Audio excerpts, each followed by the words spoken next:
Bonjour, nous allons passer maintenant à la troisième conférence plénière qui va porter sur le thème « Développer des compétences avec les IA génératives », thème très d'actualité. Et la conférence sera animée par Cécile Gaudet, professeure agrégée des universités Aix-Marseille Université en France. J'ai le plaisir donc de lui céder la parole pour sa conférence.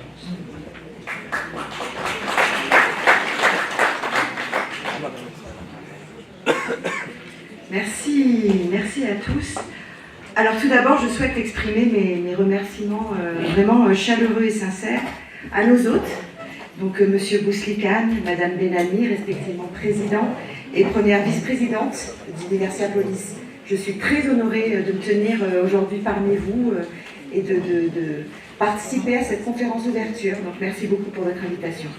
Et puis bien sûr, je remercie également mes collègues Christophe Schmitt, président de Projetix, et puis Elisabeth Deschanel et M.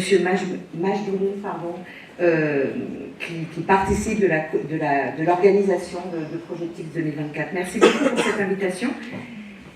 Et quand j'ai discuté avec Elisabeth de ce que je pouvais proposer, elle m'a tout de suite parlé d'une étude que des collègues et moi-même sommes en train de produire pour la FNEJ, autour globalement des impacts de l'IA générative dans nos pratiques pédagogiques, dans l'enseignement supérieur et la recherche en sciences de gestion, et puis qui s'orientent d'ailleurs pratiques pédagogiques et de recherche, parce que je vous rejoins tout à fait.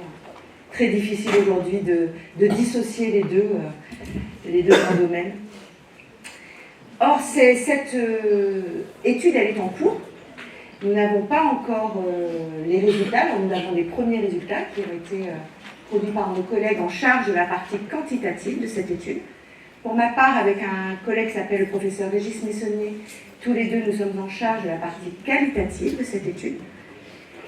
Mais bon, l'étude commence à révéler un certain nombre de tendances intéressantes, j'essaierai de vous les évoquer ici, mais je ne pouvais pas aujourd'hui dévoiler pleinement tous ces résultats. Et puis finalement, je me suis dit que moi-même, je développais des pratiques pédagogiques avec les IA génératives depuis janvier 2023, et Elisabeth m'a dit, écoute alors, pourquoi ne pas les présenter? Donc c'est ce que je vous propose aujourd'hui. Je vais vous faire un petit topo sur déjà l'IA générative, alors pas un cours, je vous rassure, mais on va quand même un tout petit peu remettre en contexte tout cela. Il y a une étude qui a été proposée en août 2023, donc elle commence à dater, mais on a quand même aussi des petites tendances qui sont intéressantes, j'aimerais vous les présenter rapidement, et puis ensuite, si vous le voulez bien, je vous proposerai un ou deux exercices en fonction du temps qui me restera, que je déploie aujourd'hui avec mes Master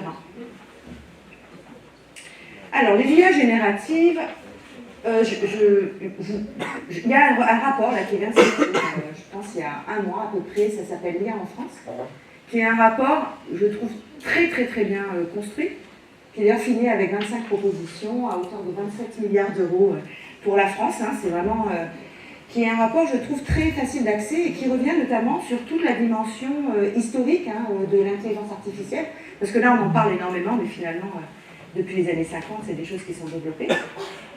Mais là, je prends la définition qui a été proposée par le rapport publié en février 2024 qui est un rapport de la Commission des lois à l'Assemblée nationale, et qui finalement, assez simplement, nous explique que l'IA générative a pour caractéristique de produire des contenus originaux, visuels, sonores ou écrits, grâce à une interface simple, et qui n'exige pas de compétences informatiques particulières. Je pense que c'est vraiment ça qu'il faut qu'on garde à l'esprit.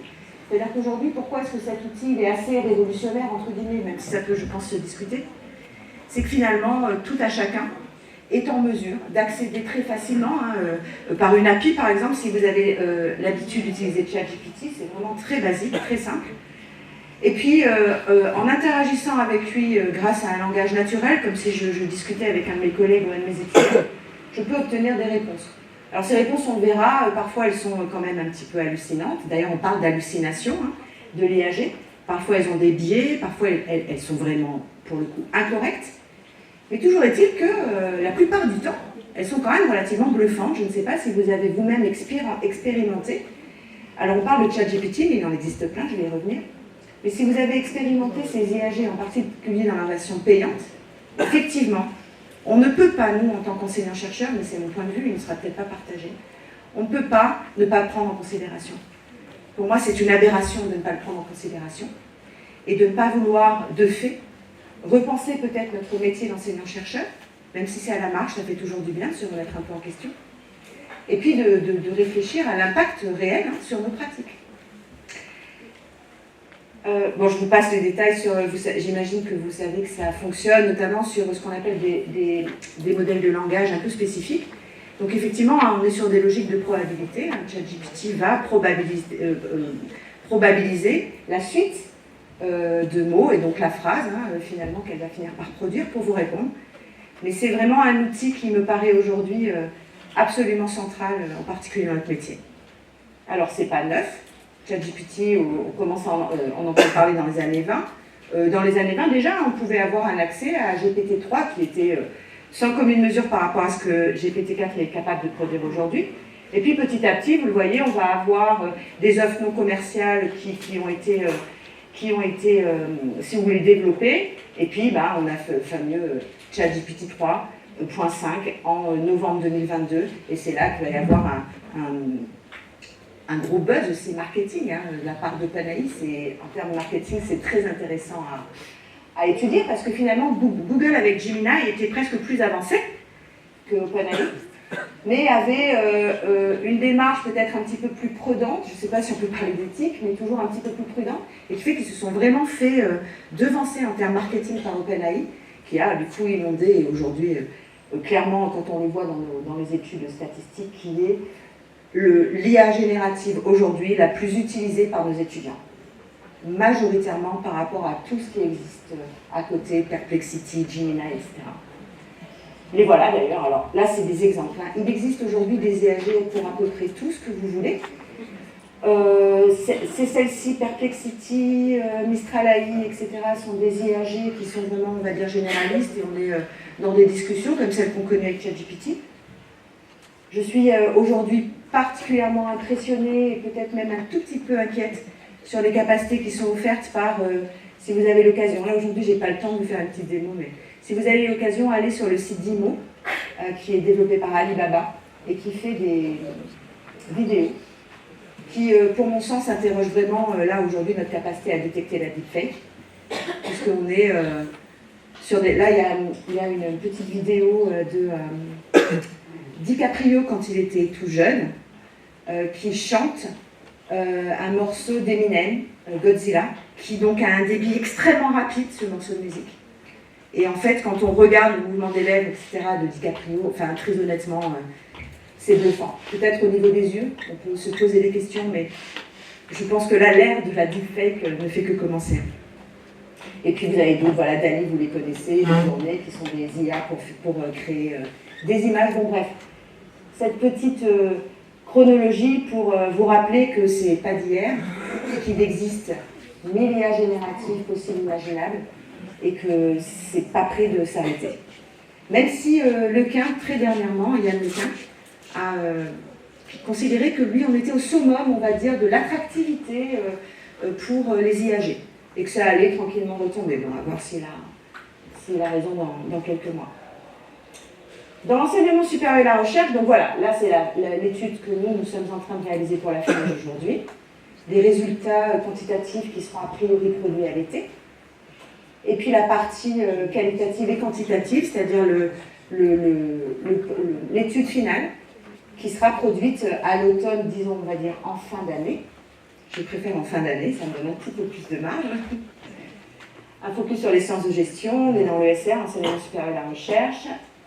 On va vraiment travailler sur les universités et les écoles de commerce. Et voilà.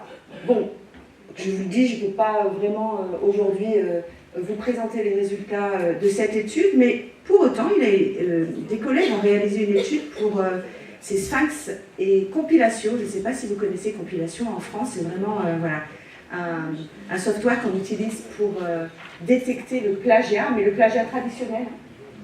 Et puis Compilation essaie de sortir un détecteur de contenu d'AI et du coup, pour accompagner cette sortie, on va dire, a fait une étude assez intéressante, je trouve, sur les enseignants et les étudiants qui confrontent leur regard sur l'IA. Elle commence à dater août 2003, donc les résultats diffèrent par rapport, enfin on le sait compte tenu des premiers éléments qu'on peut avoir sur le quanti aujourd'hui, mais je vous donne quand même 3 résultats principaux. Le premier, les enseignants surévaluent l'usage des IAG par leurs étudiants. Ça, je trouve que c'est amusant. En août 2023, on avait 55 étudiants qui disaient utiliser les IAG, et les enseignants étaient convaincus à 88% que leurs étudiants utilisaient les IAG. Aujourd'hui, effectivement, on se rend compte que beaucoup plus d'étudiants utilisent les IAG.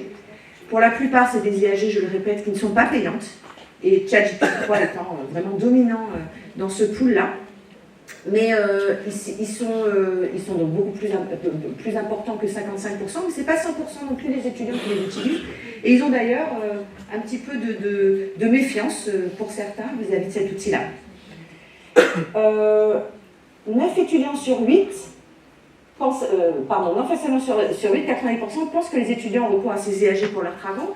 Ça marquait aussi une petite appréhension de notre part, en tant qu'enseignants-chercheurs, oh là là, c'est bon, nos étudiants, ils utilisent ça va conduire potentiellement ils vont conduire potentiellement à remettre en question le contenu de ce qu'on leur enseigne. C'est possible, d'accord ? Et effectivement, ils peuvent tout à fait interroger, ils s'en servent aujourd'hui comme un moteur de recherche. Ok, donc ils passent presque plus par Google, d'accord ? On passe vraiment au départ par ChatGPT, Gemini et compagnie.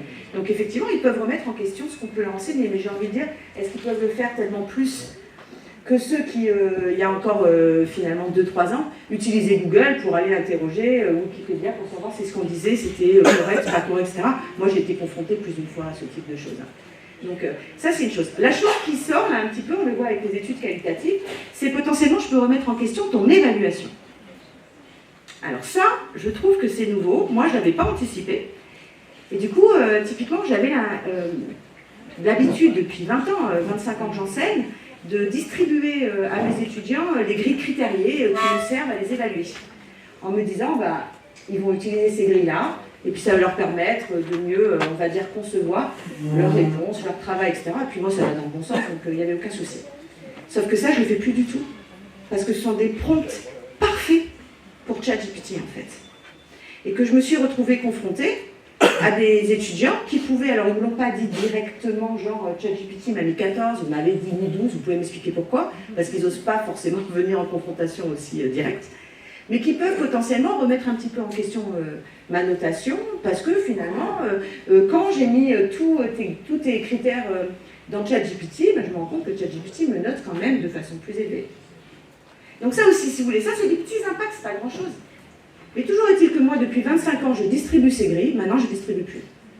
C'est pour éviter les ennuis, parce que c'est pas tant que je ne suis pas sûre de ma notation, vous imaginez bien que c'est facile à justifier en tant qu'enseignant-chercheur. Mais j'ai pas envie d'avoir 50 étudiants à chaque fois que je fais une évaluation qui viennent m'expliquer que j'ai mal évalué. Donc plus de grilles critériées. Il y a plein de petits impacts comme ça. Et c'est vrai que du coup, en tant qu'enseignant-chercheur, je pense que cette surévaluation à cette époque-là, du nombre d'étudiants qui utilisaient l'IAG, elle marque surtout cette espèce de résistance, de méfiance, d'inquiétude vis-à-vis de cet outil utilisé par nos étudiants. Un deuxième résultat, toujours août 2023, je le répète parce que les choses changent très vite, c'est comment est-ce que les étudiants utilisent l'IA. Et en fait, les étudiants utilisaient, pour la plupart, enfin pour 51% d'entre eux, ils utilisaient l'IA uniquement pour mieux comprendre certains sujets. Ensuite, reformuler une partie du contenu, copier-coller, finalement, c'était que 7% à cette époque-là. Et, alors, bon, je n'ai plus, et vous me pardonnez, en tête les résultats que nos collègues nous ont envoyés, là, les premiers résultats, mais je ne me souviens pas que ça ait finalement fondamentalement augmenté. C'est-à-dire cette crainte que nous avons, que nos étudiants bêtement copie-collent ce que produit l'IA, je pense qu'elle n'est pas vraiment fondée. Alors oui, on aura toujours des étudiants qui vont le faire, ça c'est sûr, mais bon, on a toujours des étudiants qui cherchent à tricher, j'ai envie de dire un peu basiquement. Donc avec ou sans l'IA, ceux-là, on les voit vite. Et puis franchement, à la lecture du travail, on le sait très vite que c'est du copier-coller, hein, parce qu'on le verra, c'est quand même assez... c'est pas exceptionnel non plus, hein, ce que produit 3.5 notamment. Mais ça reste une minorité, et aujourd'hui on a plus un travail de l'IA, un travail des étudiants vers le moteur de recherche, ça m'inquiète. D'accord? C'est-à-dire vraiment ça devient un moteur de recherche. Deuxième chose, ça me permet de rephraser, c'est-à-dire reformuler. Ça me permet d'être plus...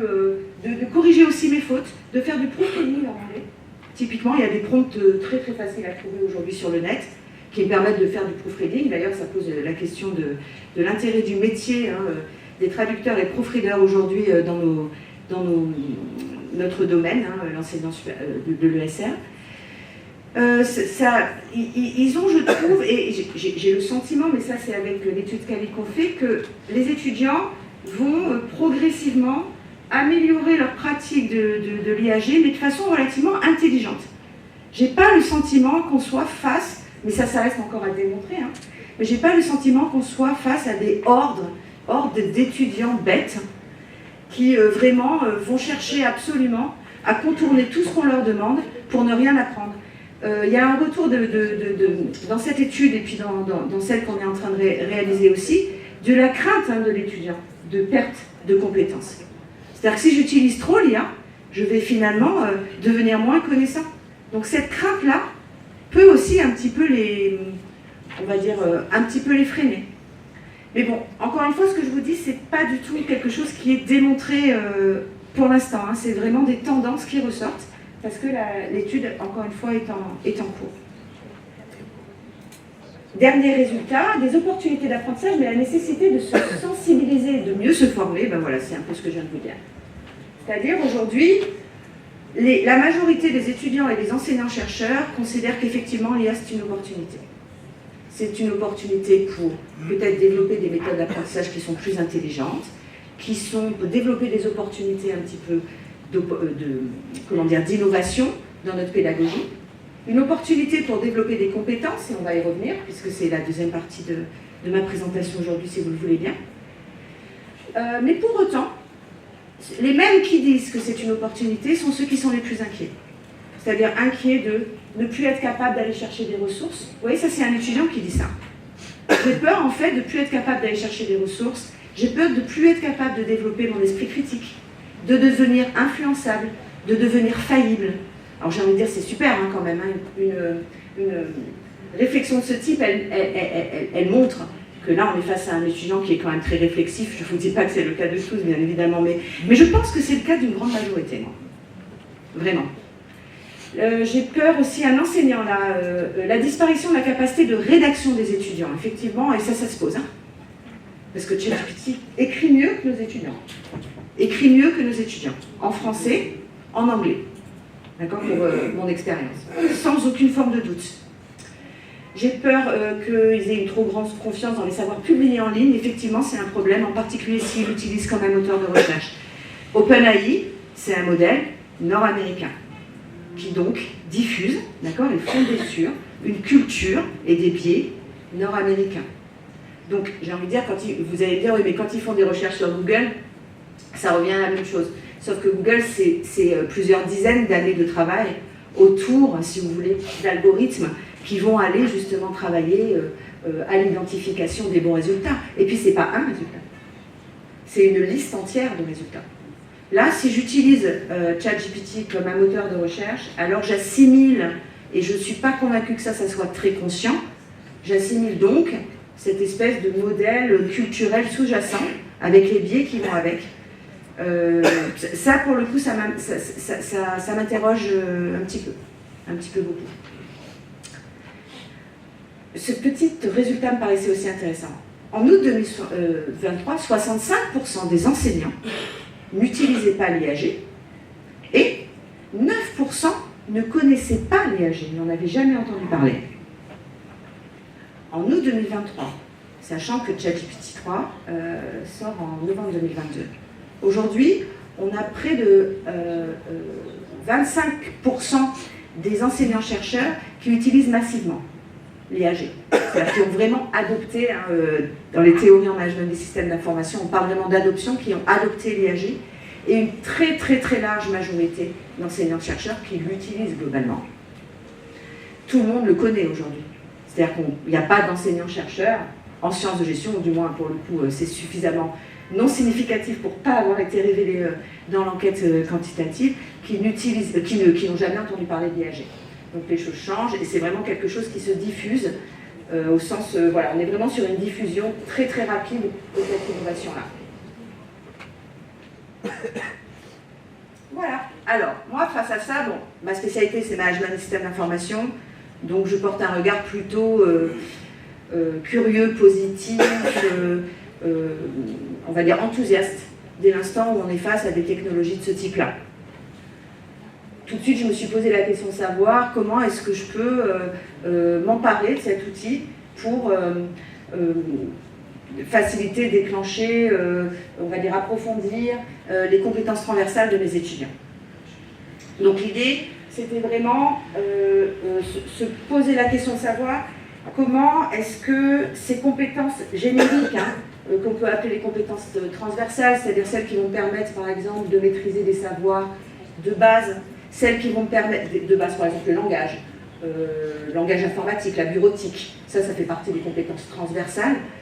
Mais les compétences transversales, c'est pareil, je crois qu'il y a une collègue qui est intervenue en ce sens tout à l'heure et qui disait que le savoir-être aussi est très important. C'est vrai que la compétence transversale, elle fait aussi référence à, je veux dire, une posture comportementale, une posture cognitive aussi, une capacité à traiter, à assimiler, traiter de la connaissance.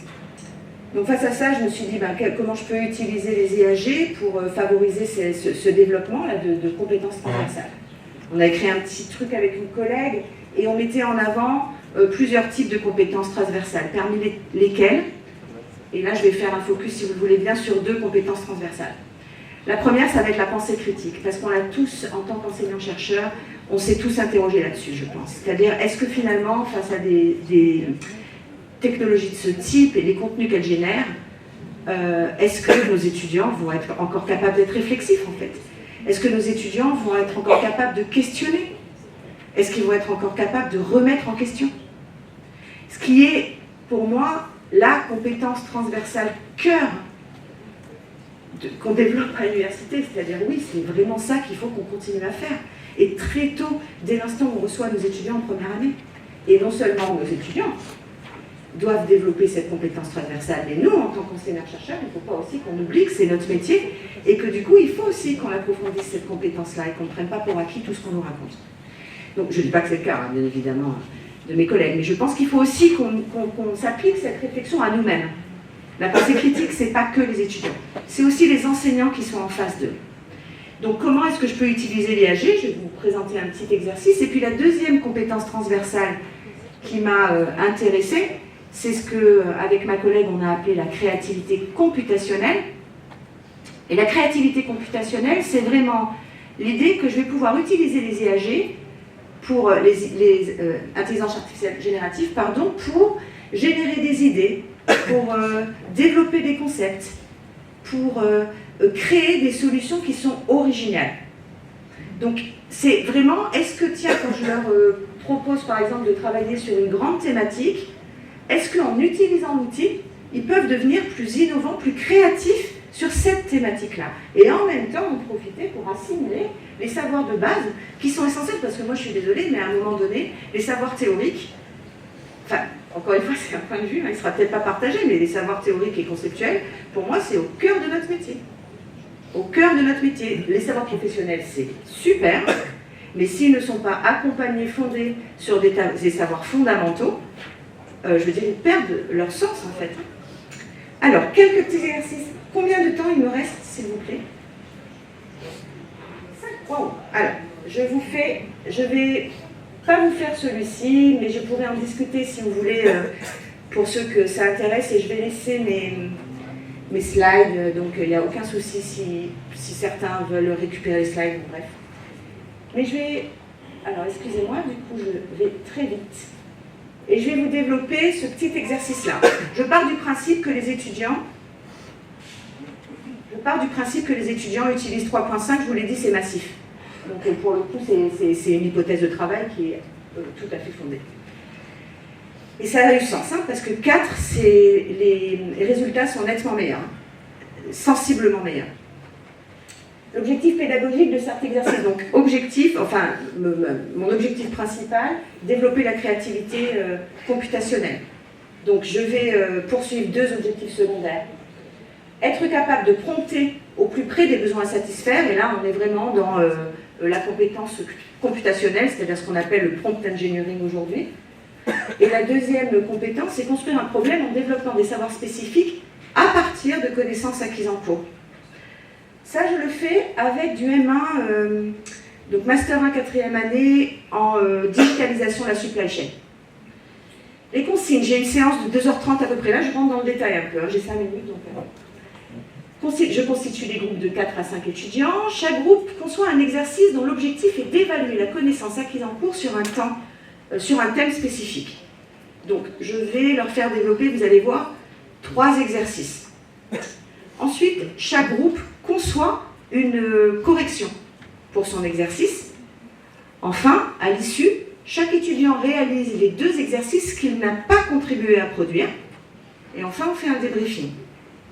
Les exercices que je leur fais faire, il y a par exemple un groupe, on va faire l'hypothèse que j'ai que 3 groupes. On a un groupe, je vais leur demander de réaliser, avec l'IA générative, avec ChatGPT, je lui demande de réaliser 15 questions, chacune proposant 3 réponses cohérentes, j'insiste là-dessus et c'est comme ça qu'il faut prompter, une seule réponse possible, des points négatifs. Deuxième exercice, l'autre groupe va réaliser une mini-étude de cas, 500 mots, 2 questions. Troisième exercice, un texte lacunaire, vous savez les fameux textes à trous qu'on faisait quand on était petit. Le texte comporte au moins 500 mots. Les étudiants s'assurent la fiabilité des connaissances produites par l'IAG. Et là c'est parti, je vous donne l'exercice d'un... Alors nous en tant qu'enseignants-chercheurs, c'est vrai qu'on a intérêt à aller vérifier très très régulièrement ce que fait l'IA, parce que ça va tellement vite qu'on peut très vite être... L'exercice peut hyper vite être obsolète. Je vous donne cet exemple-là, par exemple pour le QCM, je n'aurai pas le temps d'élaborer davantage, mais pour le QCM, voilà comment je le prompte. Donc il faut vraiment lui expliquer tout à ChatGPT, et même ce prompt-là est peut-être encore un peu général, et j'aurais pu vraiment rentrer davantage dans les détails.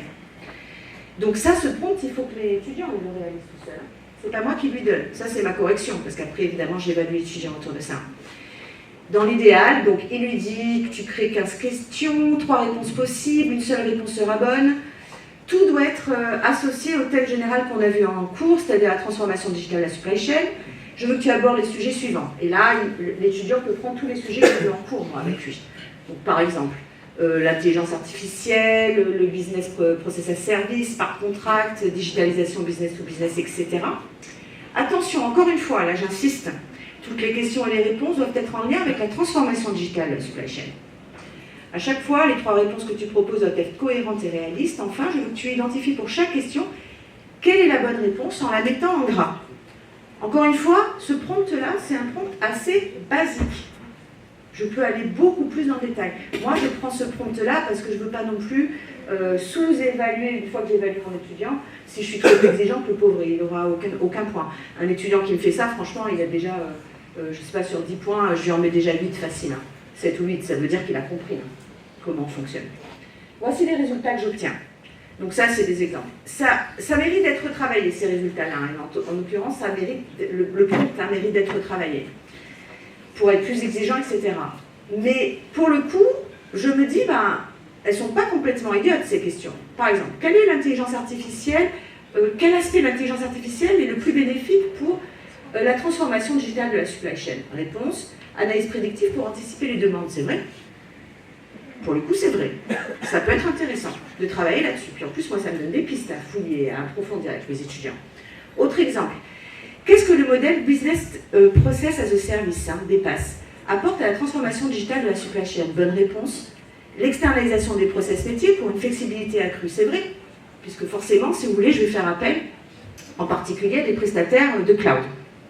Donc a priori, ça va passer par externalisation. Vous remarquez que les autres réponses qu'ils me donnent, elles sont relativement cohérentes. Si je reste sur BPAS, externalisation du processus métier pour une flexibilité accrue, augmentation des coûts liés à la gestion des processus, ça on sait que, enfin a priori celui qui a compris, il sait que c'est pas bon. Augmentation et réduction de la visibilité des opérations commerciales. Ça, c'est avec un mini prompt que j'arrive à faire ça, encore une fois.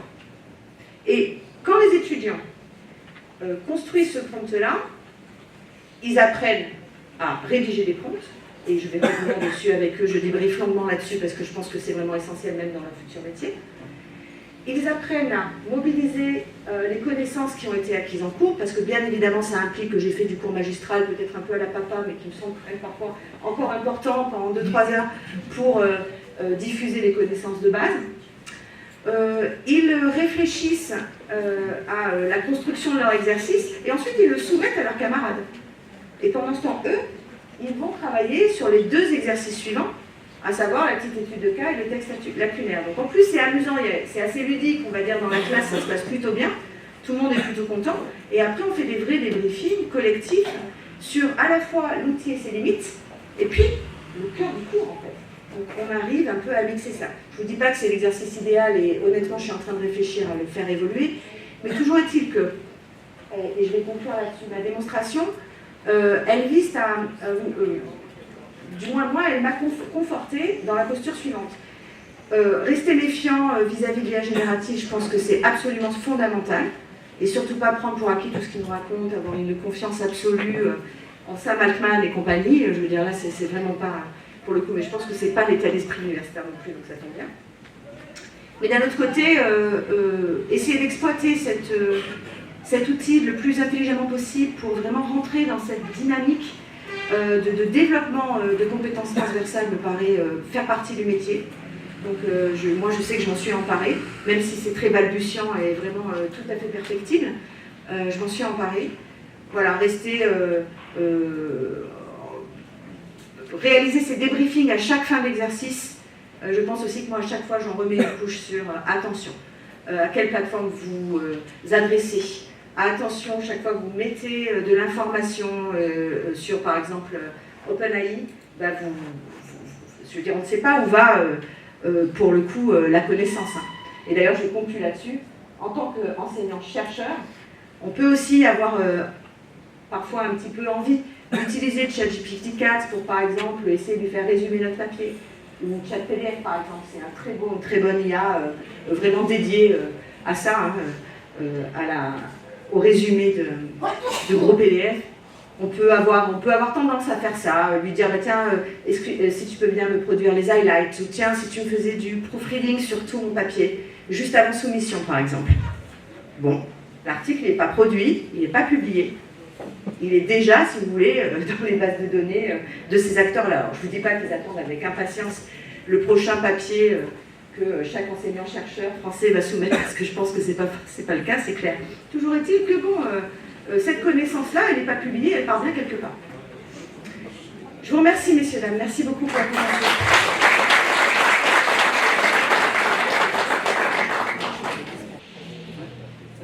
Je pense qu'il y a une question là au fond, et puis on va prendre les questions de Monsieur le Ministre. Et je vais juste voir s'il y a d'autres questions comme ça dès le départ, si les personnes peuvent se manifester pour compter le nombre de questions. C'est bon, donc on aura éventuellement 3 questions. Allez-y. Donc bonjour, j'espère que vous allez bien. Merci beaucoup pour votre présentation. Et je voulais juste intervenir par rapport à l'usage de l'IA générative. C'est-à-dire, je pense qu'on peut la tolérer. Et on peut tolérer son usage à bon escient ou pas. Mais elle doit être suivie d'une évaluation orale. C'est dans cette mesure-là qu'on peut justifier ce copier-coller parfois qu'on peut faire sur ChatGPT, par exemple. Et on va développer d'autres compétences, à savoir préserver l'esprit critique, avoir une pensée assez cohérente et pouvoir s'exprimer et contextualiser nos réponses. Donc voilà, merci. Merci pour votre remarque. Donc, je la partage. Je pense que les évaluations orales sont intéressantes, mais il y a d'autres types d'évaluations tout à fait qu'on peut tout à fait mettre en œuvre. Alors, je vais en dire malgré ChatGPT et avec ChatGPT. Alors, si on est sur ChatGPT, encore une fois, il en existe tellement, je vous l'ai montré. Donc, Mais pas que l'oral, il n'y a pas que l'oral.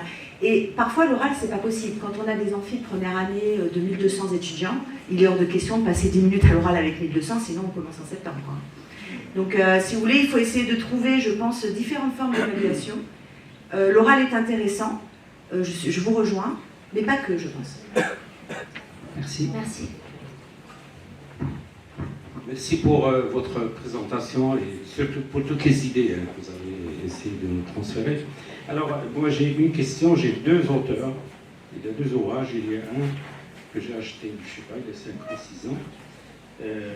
Il s'appelle Luc Julia, c'est un Français de Toulouse, et fait partie de la Silicon Valley, fait partie des créateurs, des inventeurs du Siri, je crois. Okay. Alors, il a sorti un ouvrage qui s'appelle L'intelligence artificielle n'existe pas. Moi, j'ai lu l'ouvrage, ça m'a interpellé, j'ai lu l'ouvrage. C'est pas que j'ai lu dans raison ou pas, c'est pas l'objet de ma question, mais qu'est-ce que vous en pensez, vous, en tant que professeur-chercheur? Et je termine, l'autre ouvrage, qui est lui, il est récent.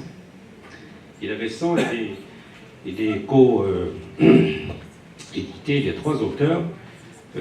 L'auteur principal, c'est Rachid Garaoui. Il est professeur à Lausanne, je crois. Il est connu, il est très très connu dans le domaine de l'intelligence artificielle, c'est un Marocain. Et ils sont sortis un bouquin très récemment qui s'appelle Robust Machine Learning. Robust Machine Learning. Et dans laquelle il développe, dans ce bouquin, je l'ai commandé, je ne l'ai pas encore reçu, il développe comme quoi il y a les good sides de l'intelligence artificielle, bien entendu, mais attention, c'est comme des médicaments, il y a des effets indésirables. Et paraît-il, il y en a pas mal. Voilà, donc je voudrais avoir votre avis un petit peu sur ces deux choses-là. Est-ce qu'effectivement l'intelligence artificielle existe, puisqu'il y a un créateur de ce truc-là qui dit qu'il n'existe pas, et puis cette nouvelle tendance d'expliquer qu'il y a beaucoup d'effets indésirables. Alors, je ne sais pas, merci pour vos questions. Monsieur le ministre, je ne sais pas si l'intelligence artificielle existe, toujours est-il que nous, on l'a fait exister avec nos pratiques. Donc je me poserai peut-être j'aurai une perspective, une posture peut-être un petit peu moins abstraite et plus opérationnelle, c'est-à-dire qu'au quotidien, on est confronté à l'intelligence artificielle. Donc effectivement, je pense que la question, l'abstraction, si vous voulez, autour de ce grand questionnement finalement, est-ce que l'intelligence artificielle existe, est tout à fait pertinente. Et je lirai certainement avec attention aussi, avec intérêt cet ouvrage-là. Mais dans nos pratiques quotidiennes d'enseignants-chercheurs, la question ne se pose pas, à mes yeux. C'est-à-dire même, on pourrait même se retrouver dans une forme de, approche un peu performative, c'est-à-dire dès l'instant où on l'utilise, finalement on la fait exister. Et qu'aujourd'hui, il est suffisamment, à mes yeux, urgent de prendre en considération l'existence pratique de cette intelligence artificielle pour la penser dans nos enseignements quotidiens.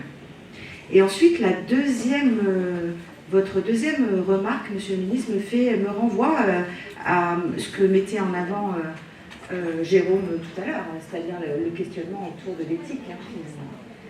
C'est-à-dire qu'il me semble effectivement que ces questionnements éthiques autour de l'intelligence artificielle qu'on veut, et qu'on pourrait penser demain, sont des questionnements qui sont tout à fait fondamentaux. Nous, à notre niveau, on va dire dans les salles de classe, c'est peut-être des choses, du moins c'est ce que je fais de mon côté, c'est-à-dire c'est des questionnements que je diffuse, j'interroge les étudiants là-dessus, finalement, sur avec quoi vous travaillez, et pour aller vers où. Et puis par ailleurs, il y a une grande approche qui s'appelle l'explicabilité de l'IA, qui met vraiment, c'est pas nouveau, c'est la DARPA qui développait ça dès les années 2016, pour essayer de rendre le modèle de learning, le modèle d'apprentissage le plus transparent possible, et que finalement les décideurs puissent savoir en conscience les raisons pour lesquelles ils allaient appliquer telle recommandation du système. Et c'était la DARPA, forcément ça l'intéressait parce que les décideurs en question étaient des opérateurs de systèmes d'armes Et il est vrai que si l'IA me dit de tirer, peut-être qu'il est intéressant pour moi de savoir pourquoi l'IA me dit de tirer. Donc cette idée d'explicabilité de l'IA et de transparence des modèles d'apprentissage, pour moi, renvoie un peu à cette question de la robustesse de l'apprentissage profond. Et de savoir si demain, cette robustesse, elle ne doit pas prendre en considération les questions éthiques. Voilà, c'est un exemple, l'explicabilité, mais il y en a d'autres. Merci pour vos questions. Marie-Antoine. Oui, bonjour. Bonjour. J'ai été évidemment très, très intéressée et très impressionnée par l'exemple que vous avez donné, que vous appliquez devant vos étudiants en M1. Alors, cela m'interpelle immédiatement sur comment former tous les universitaires qui n'utilisent pas, qui tout juste savent que ça existe. Comment est-ce qu'on va le faire? Puisque pratiquement, si on prend tous les universitaires qui ont plus de 30 ans, ils ne sont pas très très très formés sur l'IA. Ça fait quand même la très très grande majorité des profs. Alors on fait comment? Alors, je ne sais pas trop. En revanche, je vous rejoins à un point, madame, vous ne pouvez pas vous imaginer. C'est-à-dire ça, typiquement, pour moi, ça sera une des recommandations. J'aimerais qu'on fasse ressortir du travail qu'on fait pour la FNEJ. C'est-à-dire qu'il est urgent de former les collègues. Alors, j'ai envie de dire déjà l'intelligence artificielle, qui existe depuis 50 ans, on n'est pas obligé de savoir développer des algorithmes pour être connaissant. En revanche, de savoir de quoi on discute, ça c'est intéressant. Aujourd'hui, on parle d'intelligence artificielle, c'est tout et n'importe quoi. Je veux dire, il est vraiment urgent, je pense, déjà de connaître ça, d'avoir une culture, de s'acculturer à ce que c'est. Et puis ensuite, de former les collègues, effectivement, à cet outil spécifique qu'est l'intelligence artificielle générative applicable dans tous les domaines. Après, comment là, c'est plus de mon niveau, pour le coup. Parce qu'au niveau de l'université... Plus loin. J'ai envie que vous alliez encore un peu plus loin. Au moment de la Covid, Oui. j'ai entendu, je ne sais pas combien de fois, que les profs n'étaient pas prêts à utiliser l'Internet pour faire des cours en distanciel. Même si nous savons tous qu'on peut faire des cours en distanciel au petit pied ou au grand pied, hein, vous voyez ce que je veux dire, que des profs disent qu'ils ne savaient pas comment on pouvait le faire. Il y a 3 ans, je me disais, est-ce qu'ils sont vraiment profs? Alors, avec l'intelligence artificielle, vous mettez le problème, non pas à la puissance 2, mais à la puissance n. Oui, madame, je ne peux que vous rejoindre. Je pense qu'après, on va dire, les comportements de résistance au changement technologique, je veux dire, basiquement, ils sont tout à fait naturels. Tous, on en a. Je veux dire, même quand on est le plus enthousiaste possible, on imagine immédiatement les effets d'apprentissage que ça implique, avec le temps perdu, etc., les emplois du temps qu'on partage tous et qui sont juste, qui deviennent ingérables. Donc cette résistance, elle est, à mon sens, assez normale. Après, on a quand même observé, mais là je le dis vraiment pour mon domaine, les sciences de gestion, parce que je ne sais pas ce qui s'est passé dans d'autres facultés, mais on a quand même observé que, on s'y est tous mis, hein. On a réussi à le faire, ces cours à distance, on a réussi à développer des pédagogies un petit peu sympas sur ces cours, dans l'urgence. Donc je me dis, moi j'ai quand même assez confiance en la capacité, comme j'ai confiance dans les étudiants, vous l'avez peut-être entendu dans mon discours, j'ai confiance en la capacité des collègues à s'emparer de ces outils-là, à être curieux, etc. Maintenant, les comportements de résistance, ils me paraissent tout à fait naturels. Mais la formation, et je suis tellement d'accord avec vous, la formation, elle me paraît centrale. Et on ne peut pas, si comment dire, si on attend juste la bonne volonté individuelle, alors on est en train de se planter, parce qu'il y a plein de collègues qui il faut voir, je disais à Jérôme hier, les entretiens qu'on fait, en fait, on n'arrête pas de tomber sur des collègues super, qui dans leur coin développent des pratiques super, plus ou moins soutenues par leurs institutions, ça aussi, je pense, c'est un bel enseignement. Mais vraiment, les collègues, ils y vont, quoi. Mais le problème, c'est que je pense qu'on ne peut pas juste compter là-dessus. Il faut essayer de vraiment rentrer dans une démarche de formation nationale. Mais là, pour le coup, c'est plus mon niveau, moi. Je peux faire le constat, mais voilà. Il y a une question derrière. Alors, mademoiselle, elle demande depuis un moment. Madame Belfane.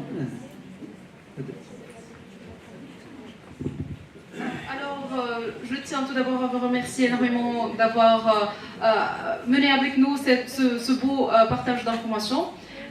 Alors, comme étant une étudiante-chercheur dans tout ce qui est innovation pédagogique et technologie éducative, une des questions qui m'a suscité sur cette thématique est comment peut-on favoriser et accepter le fait d'intégrer tout un système d'intelligence artificielle générative.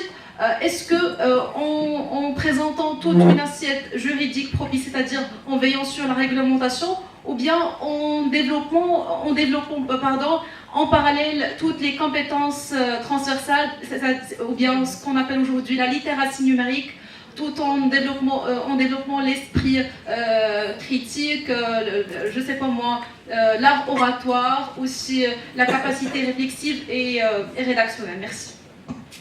Alors, je vous demanderais juste de préciser un tout petit peu votre question. Donc, ces compétences-là, ce qui est le favorable de plus, est-ce que le fait d'avoir une très forte réglementation là-dessus, ou bien oui. Ok. Alors moi, j'irai tout de suite vers le développement des compétences. C'est-à-dire, je ne suis pas du tout opposée à la réglementation, loin de là, je pense qu'il en faut et elles sont tout à fait vertueuses pour la plupart, mais je pense que déjà réglementer avant de savoir de quoi on parle, c'est problématique. Je crains que ça puisse parfois peut-être freiner un petit peu les initiatives d'innovation.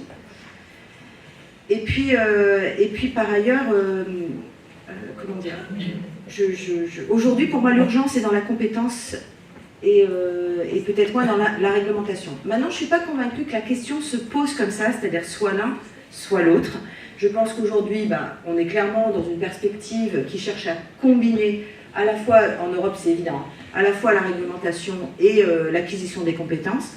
Maintenant, faut-il encore que les institutions nous donnent les moyens de favoriser ce développement de compétences. Voilà, ça reste encore je pense qu'il y a des marges de progression. Mais finalement, l'un dans l'autre, pourquoi ne pas penser une approche combinée de la réglementation et du développement des compétences? Pour moi, ça ne s'oppose pas. Maintenant, trop de réglementation, ce n'est pas forcément moi ce vers quoi j'irai, mais j'ai peut-être tort. Je vous en prie. Madame Fahem, s'il vous plaît. Madame Fahem. Bonjour, c'est Dr Fahem Mariam, enseignante-chercheur à la faculté des sciences de l'éducation technique et de la santé, Université Police. Donc, madame, premièrement, je vous félicite pour votre présentation qui était très pertinente. Je veux juste vous rejoindre dans un point que vous avez parlé, c'était la dernière partie, concernant l'utilisation de ChatGPT pour faire la traduction ou pour faire un petit résumé de nos recherches qu'on fait. Je ne sais pas pourquoi, à nos jours, on voit cette pratique, malgré que dès nos premiers jours de formation en doctorat, il y avait la formation de propriété intellectuelle. Donc on savait très bien qu'il ne faut pas mettre notre propre travail en ligne sous n'importe quelle forme pour ne pas risquer de le trouver si on fait l'analyse de plagiat. Donc je ne sais pas pourquoi à nos jours les étudiants, les doctorants et aussi même en master et en licence, ils font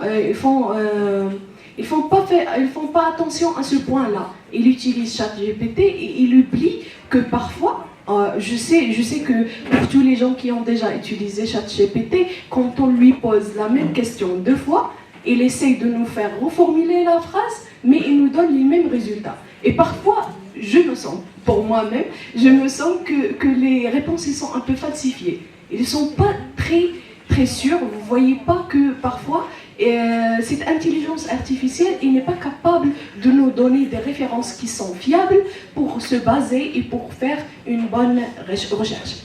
Merci. Merci madame. Alors il y a 2 points je pense de votre intervention. La première, pourquoi est-ce que les étudiants ou les chercheurs, en l'occurrence, enfin dans l'activité de recherche, vont utiliser des IA de ce type pour générer des abstracts, highlights, faire du proofreading et compagnie? Gain de temps. Voilà. Moi, la première, je le fais. Je le fais. Okay, des highlights, par exemple, sur des éditeurs comme Elsevier, où ils vous mettent de demander en 80 mots, 4 highlights maximum. Moi, je le fais. Là, je l'ai fait sur une publiée en révision mineure, parce que je me dis que ça va sortir, j'espère. Mais si vous voulez, je le fais parce que je gagne un temps mais incroyable. C'est-à-dire, au lieu d'y passer une demi-journée, j'y passe franchement 30 minutes. Il me donne ça, je le reformule, je vois à peu près où il veut aller. Deuxième point, pourquoi je le fais aussi, abstract et highlight? Parce que la lecture de ChatGPT est très intéressante quant à comprendre ce que finalement un lecteur extérieur pourrait comprendre de ce que j'ai dit. Pour faire simple, c'est est-ce que ce que j'ai dans ma tête, c'est ce que les gens voient? Est-ce que ce que j'ai dans ma tête, c'est ce que ChatGPT est capable de résumer? Si ChatGPT me fait le résumé de ce que je veux produire, problèmes scientifiques, les contenus des compagnies, alors ça veut dire qu'a priori, la cohérence globale du papier est correcte. Donc deux choses, gain de temps et confrontation en fait de ce que je veux faire par rapport à tout ce qui est effectivement réalisé. Ça c'est le premier point, et le deuxième point j'ai oublié. Pardonnez-moi, j'ai oublié, pardonnez-moi madame.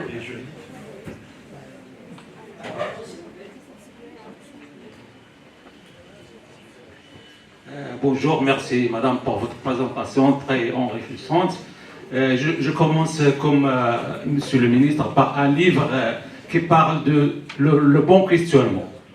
C'est le monde de Sophie. Le monde de Sophie, c'est un merveilleux ouvrage sur le bon questionnement philosophique. Donc lorsqu'on fait le prompt au niveau de l'intelligence artificielle, est-ce qu'on doit poser la meilleure question pour avoir les meilleures réponses? Pour la résistance, la deuxième chose, pour la résistance au changement et la résistance de l'intelligence artificielle génératrice, je donne l'exemple de le cloud computing. Lorsque le cloud computing a commencé, tout le monde avait la résistance, la sécurité de l'information, mais maintenant tout le monde utilise les différents logiciels, Box, Dropbox, et Drive, etc. Donc on est dans une phase de numérisation de tous les documents qu'on utilise, on utilise dans la recherche scientifique. Donc la question, c'est une question de résistance au changement. Merci madame. Merci monsieur. Alors oui, tout à fait d'accord pour votre commentaire autour de la résistance au changement. Je suis d'accord, enfin vous prenez l'exemple du cloud computing, très pertinent. Il y en a plein d'autres. Donc, si vous voulez, dès l'instant où il y a l'introduction et la diffusion d'une nouvelle technologie, il est tout à fait naturel, je le répète, je ne pense pas que ce soit critiquable. C'est tout à fait naturel de résister, parce que ça implique des effets d'apprentissage. Ces effets d'apprentissage, ils ne nous font pas plaisir. Voilà, ça c'est clair. Ensuite, sur la question autour du prompt engineering, un petit peu, alors votre référence au mode de Sophie est très intéressant, mais là pour le coup, je ne suis pas convaincue que, ou du moins, j'ai jamais testé l'outil avec. Mais ce que je pense, c'est que quand un étudiant ou un collègue vient me dire moi j'ai utilisé Gemini, ChatGPT, etc. 4 et les résultats ils sont nuls, la première chose qui me vient à l'esprit, mais je ne le dis pas toujours parce que je ne suis pas toujours proche de ce collègue ou de cet étudiant, la première chose qui vient à l'esprit c'est ton prompt en fait qui est nul. Voilà. Et ça pour le coup c'est une vraie compétence. Ça c'est une vraie compétence parce que si on rentre vraiment dans une construction fine, intelligente, précise, détaillée du prompt, au moins honnêtement, les résultats sont très loin d'être parfaits, mais ils ne sont pas nuls. Ça, on ne peut pas le dire. On va prendre deux dernières questions, s'il vous plaît, pour rester dans le timing. Je pense que monsieur a demandé la parole depuis tout à l'heure, au fond de la salle. Bonjour. Premièrement, je vous remercie pour ce voyage scientifique. Je ne vois pas qui parle, excusez-moi. Très bien, merci. Ma question porte sur la validité des connaissances générées par les intelligences artificielles. Est-ce qu'il y a un processus ou bien des méthodes pour valider les connaissances générées par les intelligences artificielles? Parce qu'on sait dans la recherche classique qu'il y a des méthodes pour justement valider, pour dire que cette connaissance est valide.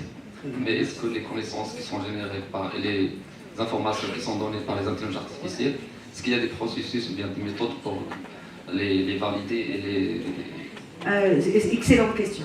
Et là, je vous répondrai avec une autre question, qui est quels sont les critères d'évaluation ou de validation qu'on va penser ensemble pour pouvoir dire c'est valide ou c'est pas valide, comme on peut se poser la question pour nos étudiants lorsqu'ils nous remettent quelque chose. Donc, alors, pour le coup, peut-être que ça existe, je ne me suis pas renseignée.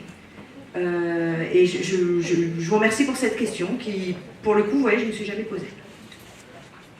Donc est-ce que ça existe? Est-ce qu'il y a des critères de validation aujourd'hui qui ont été développés pour évaluer la qualité, la robustesse du contenu généré par des IAG, hein, attention, hein, parce que, encore une fois, il n'y a pas que ChatGPT dans la vie. Peut-être, monsieur, mais je vous remercie pour cette question, je ne m'avais jamais posée. Merci. Merci. Je pense qu'il y a plein de questions. Ouais, monsieur. Finalement, il y a la question, le sujet suscite énormément de questions. On va prolonger encore 5 minutes. Bonjour tout le monde, c'est Boslah Ahmed. Je suis en première année cycle de doctorat à l'Université internationale d'Agadir.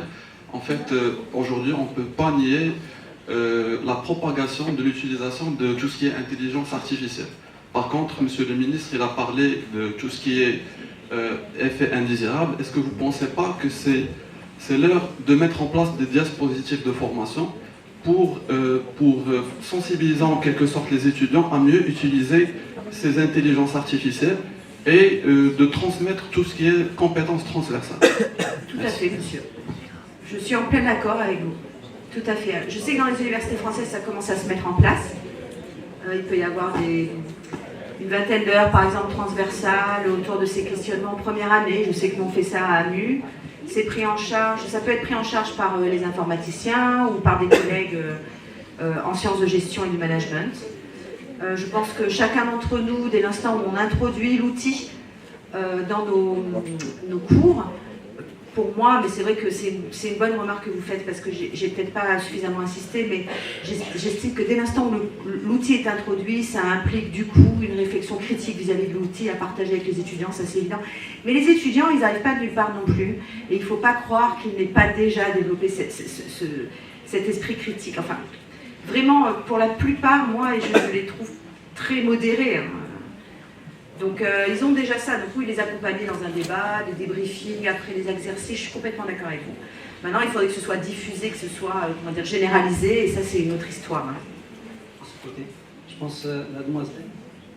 Question. Oui. Bonjour. De prime abord, je tiens à vous remercier pour la qualité de votre présentation qui nous a suscité tous effectivement. J'aimerais bien m'arrêter sur le point dans lequel vous avez souligné l'importance des savoirs théoriques qui sont considérés comme des sous-bassements indispensables afin de développer des savoirs qui sont professionnels. Tout en les reliant bien sûr aux compétences que nous devons développer chez les étudiants actuellement, j'aimerais bien m'arrêter sur le fait que les compétences, on se trouve plutôt dans une certaine négociation de compétences. Actuellement, le marché du travail, malheureusement, il est plutôt axé sur des compétences qui sont plutôt professionnelles que d'autres compétences qui sont plutôt profondes, à savoir par exemple la pensée critique, la réflexion, etc. Ma question, tout simplement, comment mener les étudiants à développer ces compétences assez profondes, à savoir par exemple la rédaction analytique, l'esprit critique, face à l'ère de l'IA et du numérique qui rend les étudiants tout simplement paresseux. Je remettrai ça potentiellement en question, votre dernière remarque, que les étudiants deviennent paresseux avec les IA. J'en suis pas convaincue, madame. Vraiment, pour le coup. Mais ça reste à discuter, c'est encore ouvert. Les compétences profondes, si vous faites référence à des compétences théoriques et conceptuelles, là pour le coup pour moi c'est notre cœur de métier. Et en France par exemple on a un engouement sans borne pour l'apprentissage. Et on ouvre toutes nos formations à l'apprentissage, et pourquoi pas, c'est très bien parce qu'effectivement ça permet à l'étudiant d'avoir un pied dans le milieu professionnel et d'acquérir des compétences professionnalisantes. Pour autant, ma crainte est qu'à terme, cette ouverture massive puisse se faire au détriment des connaissances plus académiques, qui peuvent ne pas intéresser, parce qu'effectivement, on va dire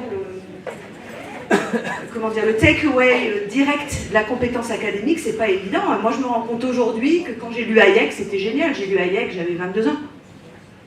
Et je me rends compte qu'en fait, c'est un économiste qui a fait la gestion des connaissances avant tout le monde. Sauf que je me rends compte tardivement, vous voyez ce que je veux dire, et à 22 ou 23 ans, c'était pas forcément mon auteur favori, hein, parce que Donc, pour moi, ça fait partie de notre cœur de métier. Moi, je sais que je n'appauvris pas les compétences académiques juste parce que mes étudiants en M1, par exemple, on va les ouvrir à l'alternance à partir de septembre, et Dieu sait que je me languis. Mais je ne sais pas si c'est des choses qui... Voilà, moi j'ai 50 ans, vous savez, bientôt... Voilà, ce qu'il faut, c'est que nos jeunes collègues, et vous en faites partie, vous voyez, soient aussi convaincus de cela, pour pouvoir, à mon sens, vraiment trouver ce bel équilibre. Parce que l'un sans l'autre ne vaut rien, à mes yeux. Encore une fois, c'est vraiment un point de vue que je vous livre, et pas forcément partagé. Je vais peut-être me permettre la dernière question, puisque c'est une étude qui n'a pas encore été clôturée, j'imagine. Est-ce que vous avez prévu de mesurer aussi l'impact sur la performance auprès des professeurs? Parce que beaucoup de collègues ont évoqué la résistance au changement. Et pour moi, à mon sens, si les professeurs voient l'intelligence artificielle comme un vecteur de performance, ça va peut-être réduire l'impact de cette résistance au changement. Donc est-ce que c'est quelque chose que vous avez prévu de mesurer? Merci pour votre question. Alors, pour le coup, les collègues qui sont plutôt en charge de la dimension quantitative, à ma connaissance, ne le font pas. Et nous, sur la partie qualitative, on a un gros biais, parce qu'on ne va chercher que des collègues qui utilisent l'IAG dans leur pratique et qui sont absolument convaincus de l'accroissement de la compétence associée. Donc je pense que c'est une très bonne question. Je ne suis pas convaincue que ce soit une question que l'on traite là, mais ça pourrait être très intéressant pour la suite. Visiblement, on va encore se permettre deux questions. Allez, Amadou et puis notre collègue. Et on va finir, je vous promets, avec ces deux dernières questions.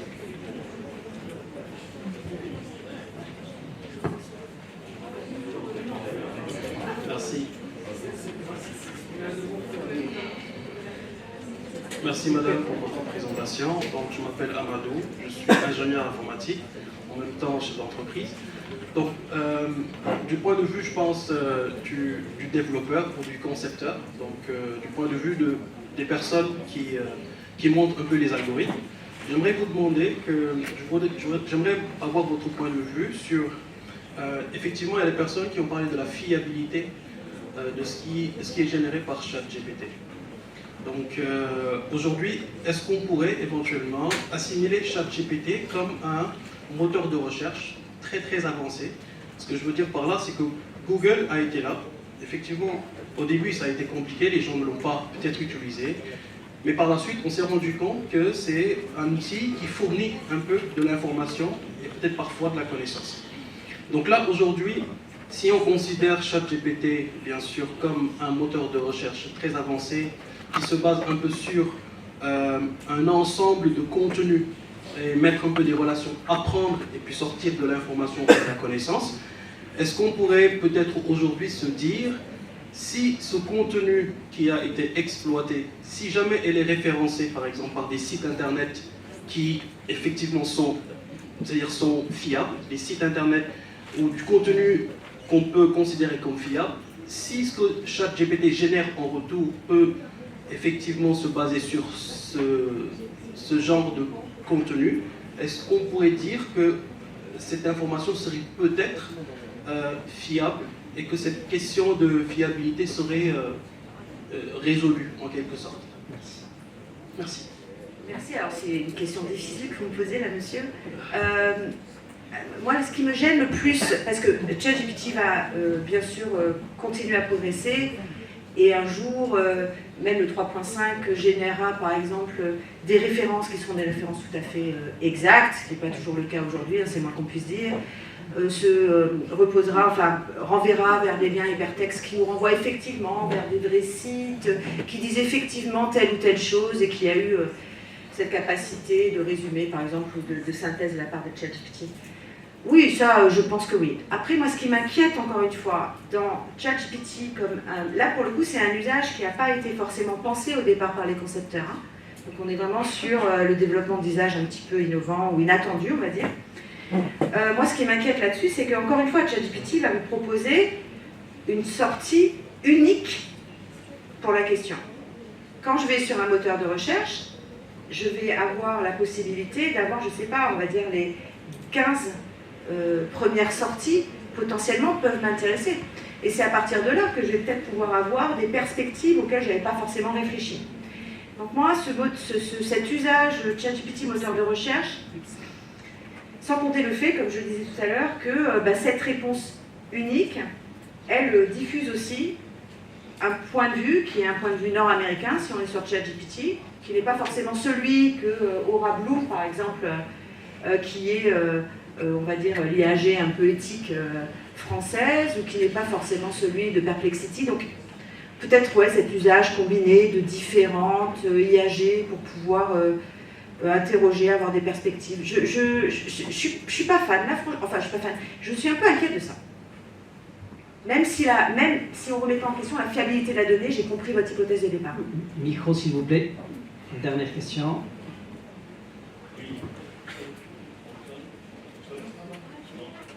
Derrière vous, monsieur.